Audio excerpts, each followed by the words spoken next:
بله سنور لسویدا لسوریا خو پیشاندان دست بکرنه دمک دریجه جی بردوام کن و لگلک باشارین سوریا برفرح بونه خو پیشاندان جبو پیشگیریا سویدا سبل قامشلو دبه خو پیشاندان بله ام درباسی قامشلو ببین لگل چالکوانی سیاسی جی قامشلو عزیز بهلوی لسر مجارا خو پیشاندانا سبق صدقن سلاو بوده که عزیز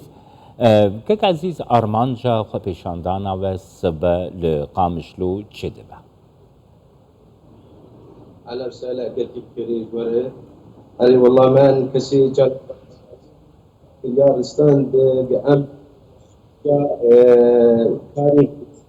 بأبطال كبير وحكيت كار بيت بأمشي بشجريا يعني أدركتنا كبراي ميز كلها وقت يعني كرامات دار دوازده تواهی سوری پیرابو رژیما رژ رژیما شوکنی و افجیجی کار کی می سرمتی ام بکن وقت ای ملت سوری ام بشگیریا کارا بکن جبو سوریا پیشروجا سوری دموکراتی علمانی لا مرکزیت حبیب و ام جی چی کسی جبو خاطر سوریا پیشروجا سوری ام پیرانه وضمن يجي بريارة إقليمي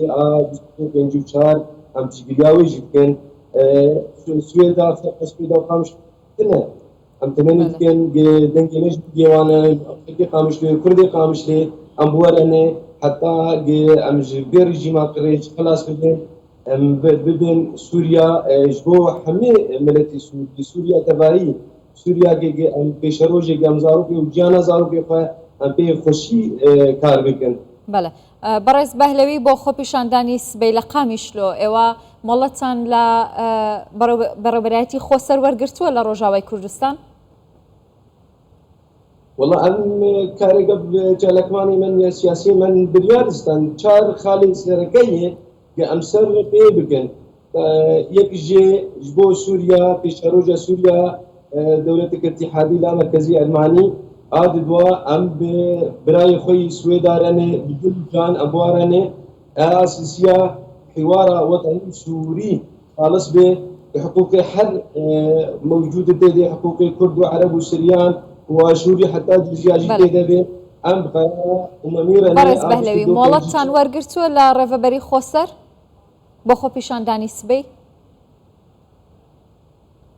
نا ما راستي اما نستندي نا ام مجالكان ما افكاري خكرنو ام هيفيد كنج بو ريبريا خوزر واساي شوي قلت نكم بالريامه ديلينو اجبو سوريا تباهيه نجبو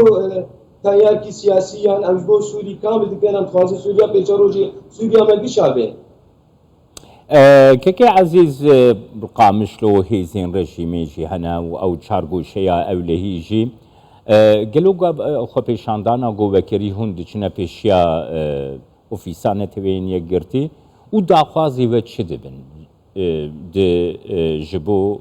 نتوینیه گرتی بخوش أنا بيان مقود أم جانب ماني سياسي أفكار كيف جبو عندك كذا قبل جديد كن يجي إدارة عريبة بدنا خسر أسايشة قبل مجالي بدنا أم بيكاري خبكن إنه كاري جبو حمل سورياي نا جواي أم جي بالعكس والله مركزية إدارية خوازنا بيجوز يجي. بله. بەڕێز بەهلەوی چاوەڕێ دەکەن کە خۆ پیشاندانەکان دژی ڕژێمی سووریا لە ناوچەکانی ژێردەسەڵاتی بەڕێوەبەرایەتی خۆسەریش سەر هەڵبدات؟ والله ام هيك يمكن يعني ام تمني كان بيشاندان فرتر ببيت لحمت تبعي سوري يعني ام بقرين 1012 در عدد ثاني دس بيقدر 1011 در عدد ثاني بو اشتي مرحله بو تبعي سوري ام هيك يمكن بتبعي سوري انه ملتي سوري بنابر بوني سورتي ملتي سوري قال لك جي ومباي قال لك جي زندانه دني كسن صاحب يكاو كونه قال لك بنابر بوني ايغو بعد كن بالبري خبدن جيانا انه البري اوروبا دافيد فاتسن ام هيك يمكن جيجبو سوريا او كسمه بقرن جي خو بقرن ولاتي خو كسمه افرين جي بقرن جي خو مالي خو وداني خو ام هيك يمكن بردوام بو ام هيك يمكن بپیشروج سوری بپیشروج خوش به و جیانا ملتی سوری خوشتر بده.